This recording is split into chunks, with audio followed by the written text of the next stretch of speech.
항상 대한민국에 정확하고 빠른 소식을 알리기 위한 시스코크입니다. 구독과 좋아요는 영상 제작에 큰 힘이 됩니다. 현재 태국의 수도 방콕이 들썩이고 있습니다. 이번 올림픽에서도 2명의 태권도 영웅이 태국의 잠 못 드는 밤을 선사하고 있는데요. 2024년 8월에 야심한 밤 도시 전체가 거대한 축제의 장으로 변모한 듯했습니다. 거리마다 사람들로 넘쳐났고 그들의 눈빛에는 기대와 열정이 가득했습니다. 한국인이 태국 전역을 눈물바다로 만들고 있는데요. 마치 국경일이나 대규모 축제가 열린 것 같은 분위기 속에서 태국 시민들은 한 목소리로 함성을 지르고 있었습니다. 태국의 이런 반응은 바로 태국의 국민 영웅 파니파크 윙 파타나킷의 올림픽 결승전 경기가 있는 날이었기 때문인데요. 파리 그랑팔레에서 열리는 태권도 여자 49kg급 결승전에서 파니파크는 역사를 새로 쓰려하고 있었습니다. 도쿄 올림픽에 이어 2번째 금메달에 도전하는 그녀의 곁에는 한국인 스승 최영석 감독이 함께했는데요. 이 경기는 단순한 스포츠 대결을 넘어 태국의 자존심을 건 승부였습니다. 그리고 여기에는 태국 국민들의 오랜 염원이 담겨 있었는데요.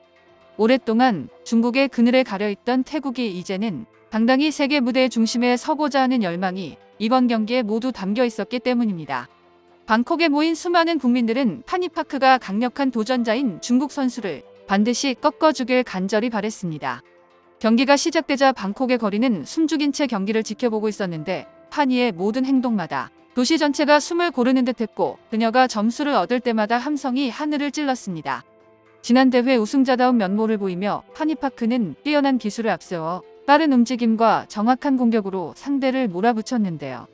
그녀의 발차기는 마치 태국의 의지를 대변하듯 날카롭고 강했으며 방어 태세는 나라의 자존심을 지키려는 듯 단단했습니다.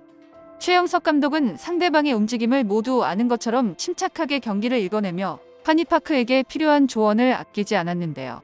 그의 지도 아래 파니파크는 마치 춤을 추듯 우아하면서도 강력한 움직임으로 상대를 압도해 나갔습니다.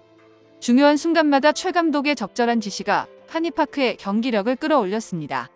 경기 중반 파니파크의 날카로운 돌려차기가 상대의 몸통을 정확히 가격하며 중요한 득점을 올렸습니다. 이 순간부터 그녀는 리드를 굳히기 시작했고 경기의 흐름을 완전히 장악했습니다. 시간이 흐를수록 중국 선수의 표정에는 초조함이 역력했고 반면 파니파크는 더욱 침착하게 경기를 이끌어갔습니다. 경기 막바지 중국 선수의 마지막 반격이 시작되었지만 파니의 집중력은 흔들리지 않았고 그녀의 눈빛에는 승리에 대한 확신이 빛나고 있었습니다. 그녀는 마지막 순간까지 집중력을 잃지 않고 경기를 자신의 페이스로 끝까지 유지했습니다. 마침내 종료를 알리는 신호와 함께 방콕은 물론 태국 전역에서 환호성이 터져나왔고 파니파크는 자신의 2번째 올림픽 금메달을 획득하는 순간이었는데요. 태국 국민들은 그녀의 승리를 열광적으로 축하했고 이 승리는 단순한 스포츠 승리를 넘어선 국가적 자부심의 상징이 됐습니다. 그리고 이 역사적인 순간 파니파크가 보여준 돌발 행동은 전 세계를 놀라게 했는데요. 금메달이 확정되자 그녀는 스승인 최영석 감독에게 달려가 포옹했고 고지어 무릎을 꿇고 큰 절을 올렸습니다. 그리고는 눈물을 한참을 흘리며 일어나지 못하는 그녀의 모습에 경기장은 물론 TV 앞에 수백만 시청자들까지 한마음이 되었는데요. 최영석 감독은 2002년부터 태국 태권도 대표팀을 이끌어왔습니다. 타이거 최영석이라는 별명답게 그의 훈련 방식은 호랑이처럼 엄격했지만 동시에 선수들의 인성교육에도 큰 비중을 두었는데 그의 철학은 단순히 메달을 따는 것이 아니라 태권도를 통해 인격도 함께 형성하는 것이었습니다. 파니파크의 금메달 획득 후 보여준 행동은 이런 타이거 최영석 감독의 교육 철학이 결실을 맺은 순간이었는데요. 그녀는 승리의 기쁨 한가운데서 스승인 최 감독에게 한국식으로 큰 절을 올린 장면은 단순한 승리의 세리머니를 넘어 태권도가 지닌 예절의 정신을 전 세계에 알리는 순간이 되었습니다. 파니파크는 경기 후 인터뷰에서 오늘 이 자리에 설 수 있었던 것은 모두 최 감독님 덕분이라며 감사의 마음을 전했는데 그녀는 감독님은 저에게 단순히 태권도 기술만 가르쳐 주신 게 아니라 삶의 철학과 태권도의 진정한 정신을 심어주셨다고 말했습니다. 사실 파니파크는 부상으로 인해 은퇴를 고려했던 순간이 한두 번이 아니었습니다. 발목과 고관절에 문제가 많아 더 이상 몸이 예전 같지 않다고 하였으나 도쿄 올림픽 이후 대표팀을 떠나려던 파니파크를 불러 세운 것이 바로 최영석 감독이었는데요. 최영석 감독은 프랑스 올림픽 때까지만 열심히 해보자며 파니파크에게 마지막 한 번을 더 권유했고 4년간의 피땀 노력으로 인해 파니파크는 마침내 신화를 써내려 태국의 전설적인 스포츠 영웅으로 자리에 올라설 수 있었습니다. 이는 태권도가 단순한 스포츠를 넘어 하나의 인생 철학으로 자리 잡았음을 보여주는 증거였는데요.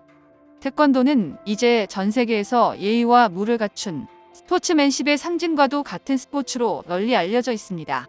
태권도는 무기를 사용하지 않는 무술이 자기 수양의 수단인데 훈련 중에는 근육과 유연성뿐만 아니라 인내심 교육, 예의 및 존중도 함께 길러나갑니다.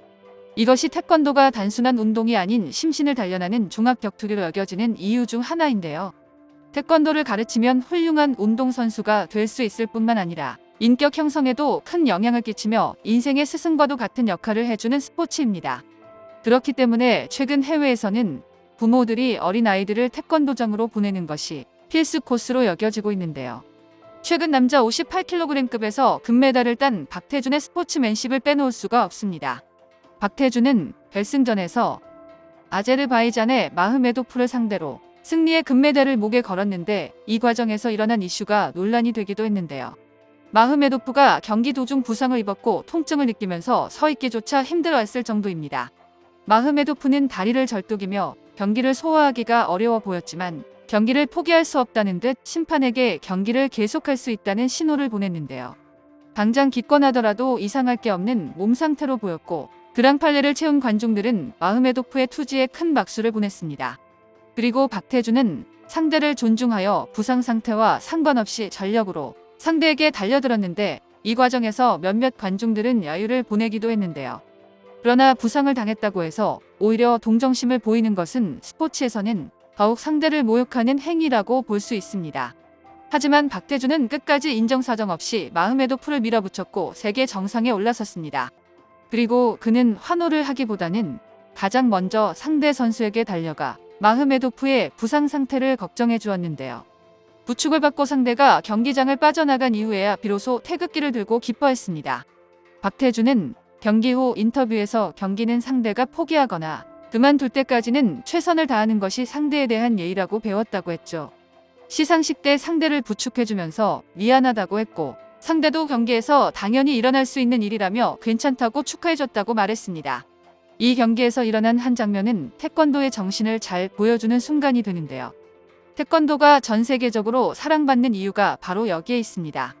강인한 정신력과 뛰어난 기량을 요구하는 무예이면서도 동시에 예의와 존중을 중시하는 문화를 가지고 있기 때문인데요. 태권도의 종주국인 대한민국의 문화적 자산이자 세계와 소통하는 창구로서의 역할을 다시 한번 확인하는 계기가 되었습니다. 앞으로 다음 올림픽에서도 태권도 선수들의 활약이 기대됩니다. 정보가 도움되셨다면 구독과 좋아요 부탁드립니다. 이상 시스코크입니다.